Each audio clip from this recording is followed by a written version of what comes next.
yourself. I'm Jerry. Arguing with Tom and Jerry. Arguing. He's Tom. And he's Jerry. I was wondering about certain insults, and we're getting ready to get a little blue here for those of you who have your children watching. So I'm going to give you a few seconds to let your children out of the room. I was wondering about, he's a bastard. He's a son of a bitch. He's a motherfucker. You're always insulting the parents. Right. It's an insult about your procreation. Bastard, son of a bitch, mother. I'm not really putting two and two together as to why that insults. If you call me that or any of those, why that's really insulting to me. It's not my fault. I didn't do it. Well, back in the old days, I think it was important, like, you're standing in the family or in the clan, in the community, and like not even knowing who your dad was said, bad, your mom was bad. Okay, so bastard, I can maybe I can get on board with, like, okay, you don't even know, you're a fatherless, child. Nobody, you don't even know who your dad was, and you're implying that still not the kid's fault. Well, yeah, but and then you're implying that your mother maybe was a little unvirtuous. Right. You're a son of a bitch. Right. So, what is a bitch literally a female dog? I think so. So you're a son of a female dog. Right. Okay, I can see that. That's not very nice to the mom. That's a valid insult. It's a valid insult. You're a motherfucker. Yeah, that's just gross. I mean, I don't know what that one really means, though. Oh. Well, I don't know either. But it doesn't sound very nice. It doesn't sound nice because it doesn't sound nice. What if I said it this way? You're a mother lover. Then would you feel insulted? Yeah, but I mean, love is like, everyone considers love to be like a good thing. Right. Right. Like, that's not an insult to say that you love your mom. Right. You're supposed to. Right. I'm just having trouble. Yeah. I'm having trouble figuring out, like, what it. I know the solution to this problem. We'll just cut this out. No problem. Yeah. What if instead it was, you're a monkey lover? Mm-hmm. Right. Or if you really felt strongly about it, you could say, you're a no good monkey fuck. Yeah, you could. Right? You could say that. Now that I could.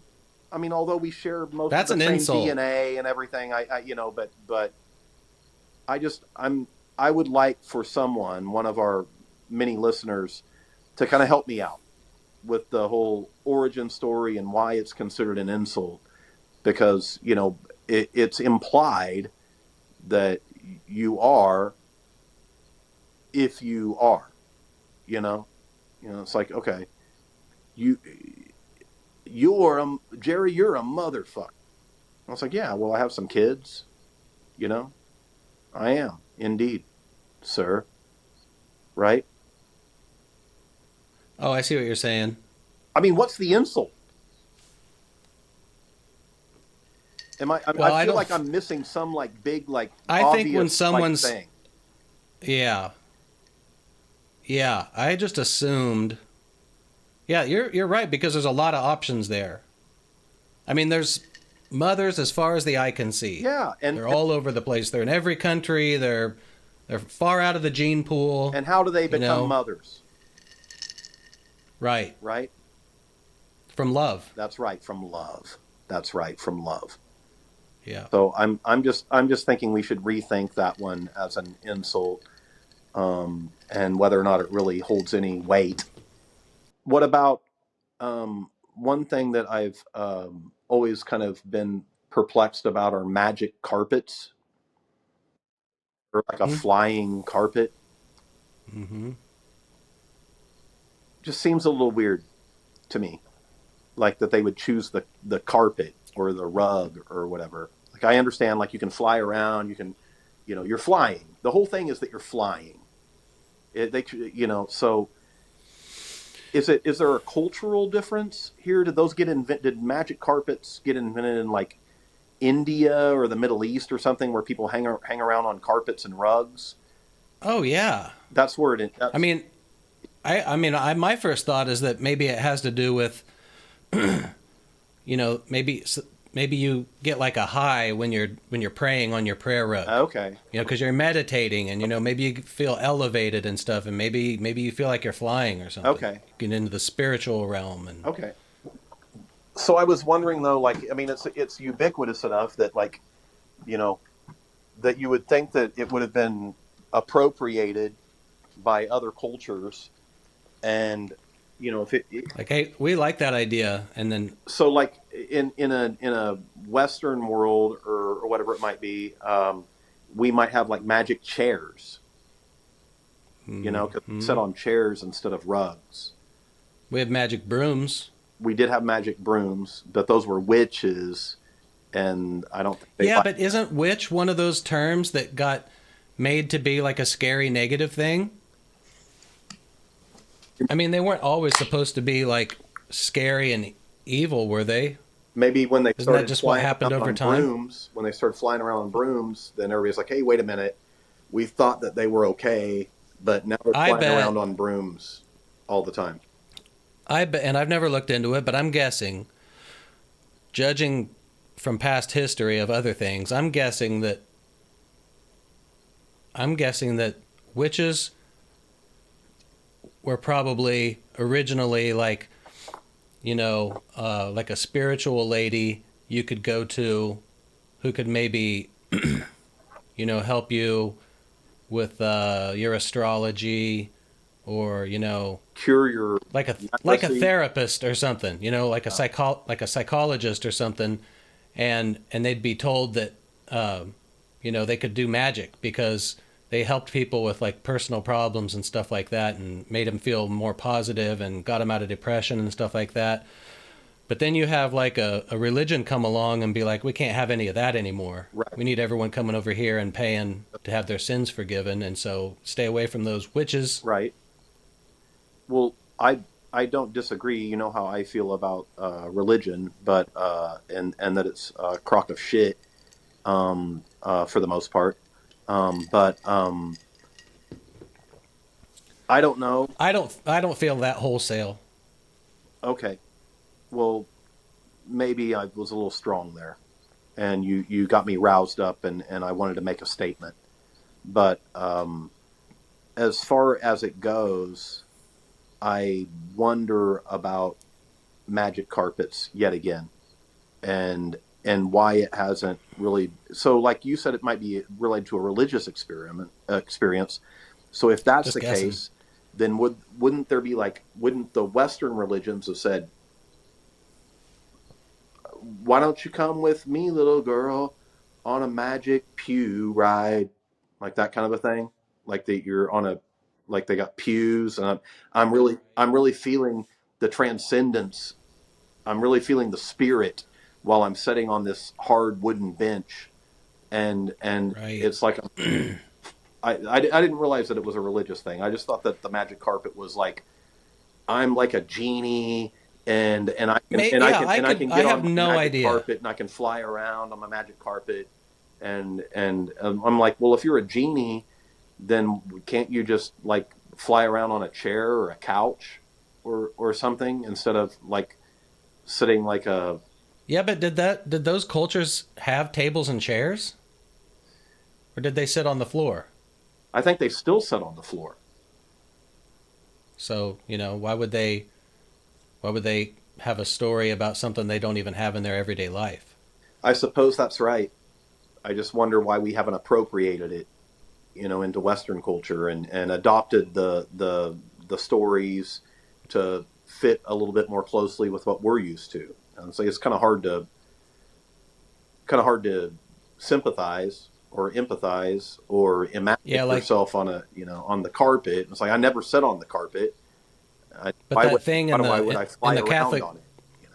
that padded thing in the Catholic Church that you fold down and so you can kneel on when you pray.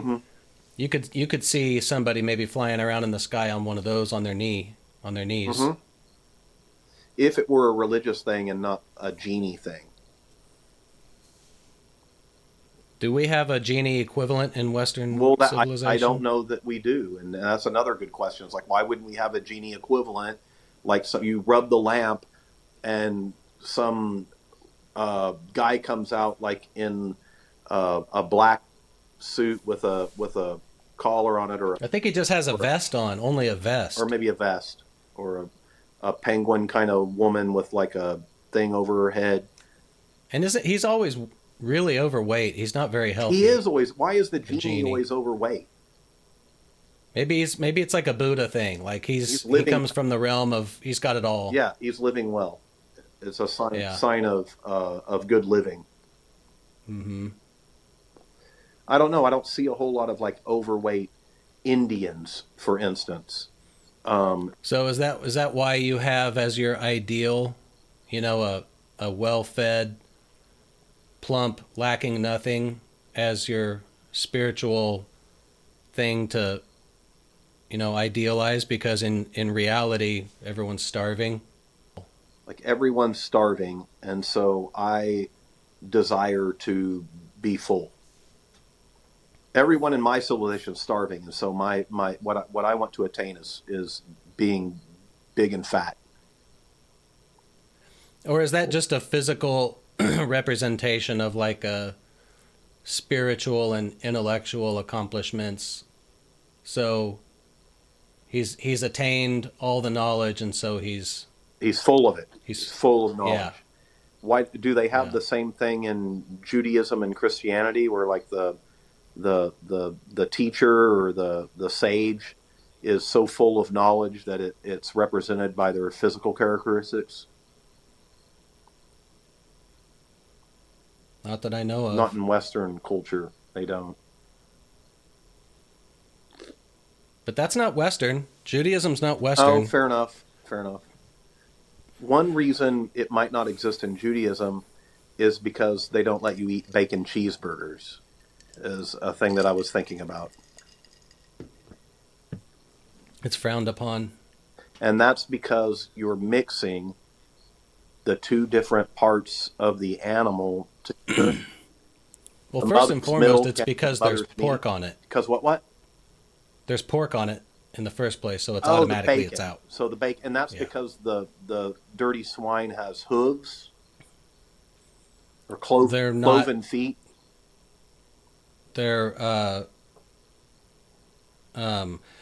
he has cloven feet, but he doesn't chew his cud. That's right. So that's right. He doesn't chew his cud. And you got to have both. And a rabbit chews his cud. Yeah. So you can eat a but rabbit. It got no hooves. You can eat a rabbit. No, it doesn't have a split hoof. Right. So it can't have a split hoof, and it has to chew its own cud. No, it has for a land animal. It has to have both of those. It has to have a split hoof and chew its cud. Oh, it has to have a split hoof. Okay, and chew its cud. And so you're already limiting things quite a little bit, right? But then aren't there also rules around shellfish? You gotta. Well, there's just out of the water. It's got to have fins and scales. Okay. If it has fins and scales, if it's got one, it's got the other. I think they say. So, you can't have crab rangoon, for instance. I don't think crab has fins and scales. Right, and it has some cream cheese in there, so I don't know if that makes it even doubly worse. No, that just applies to. Well, you get into a whole thing. Like you're not supposed to. You don't mix land animal meat and dairy because of what's written in the actual book, but then the rabbis added on that you also don't add dairy to like fish because it's too close. So I was wondering, or chicken, but it's not written in there. That's a rabbinic thing. I was wondering then if I had like a a fish and caviar sandwich. Would that count? Would that be kosher or What's caviar? egg? Fish eggs? Yeah. Oh, I would think that eggs of fins and scale fish would be kosher. What, I would think. What about if I had a chicken sandwich with an egg on it?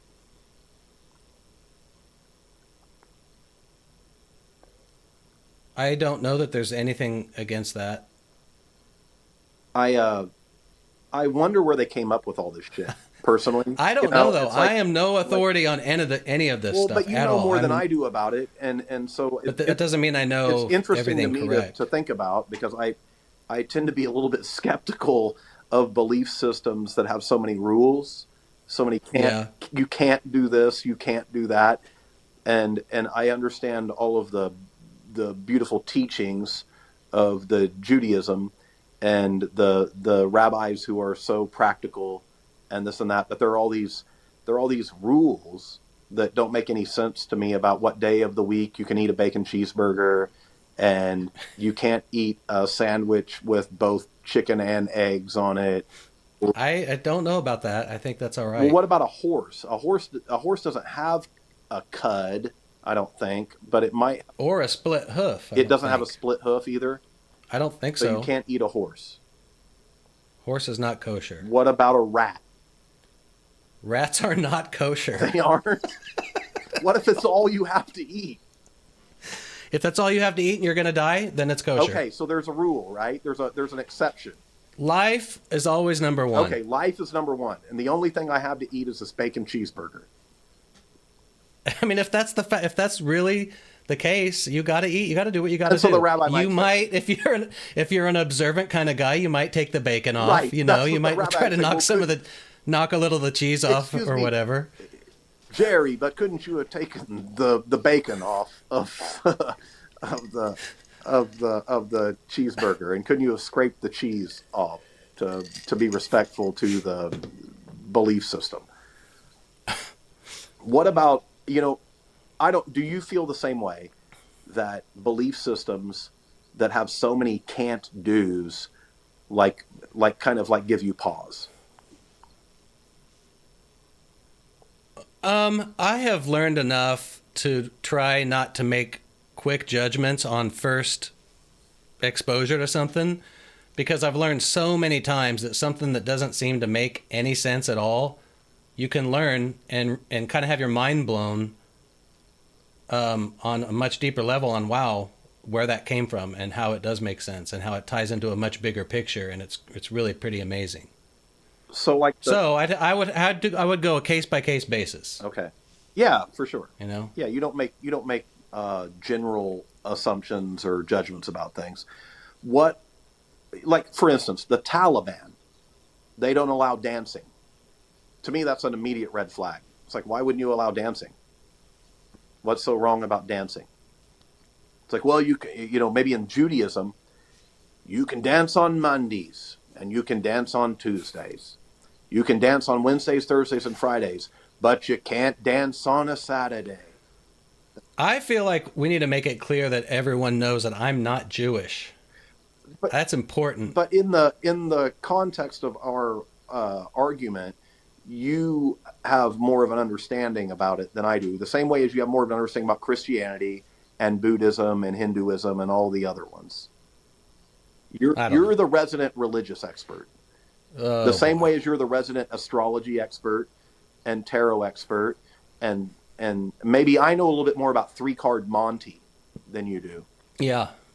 What about laboratory food in the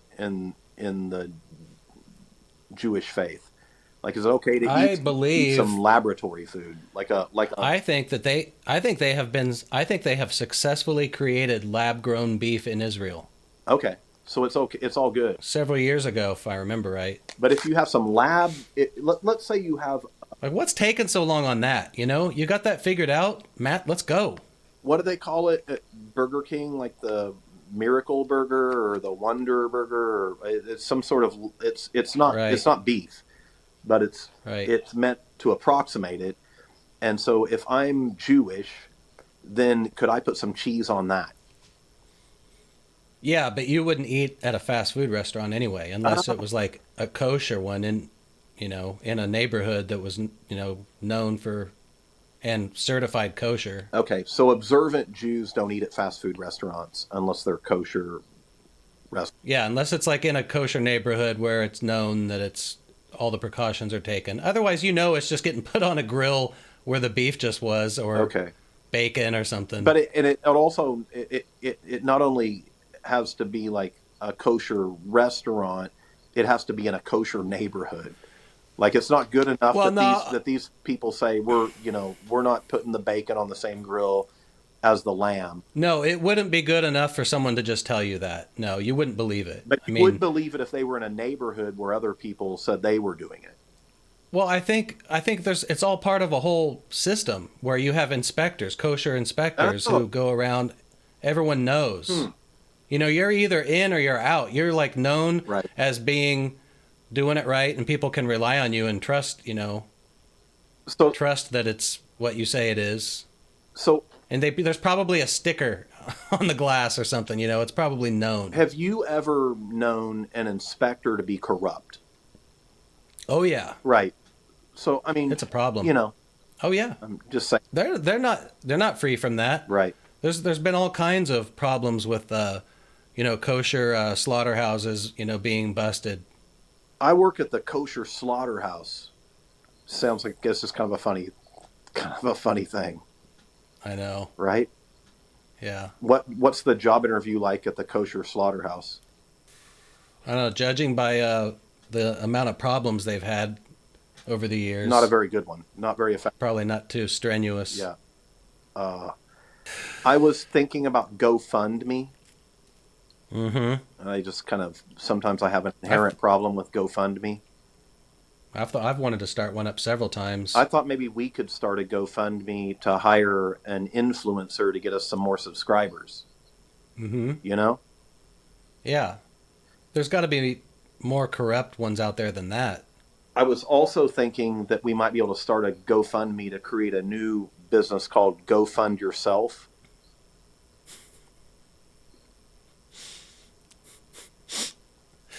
I don't know, just a thing. I was thinking hey, why don't you go fund yourself? We probably need a little bit of seed money, and so if you could use the GoFundMe to maybe establish a different something to balance it out, the Gofundyourself campaign.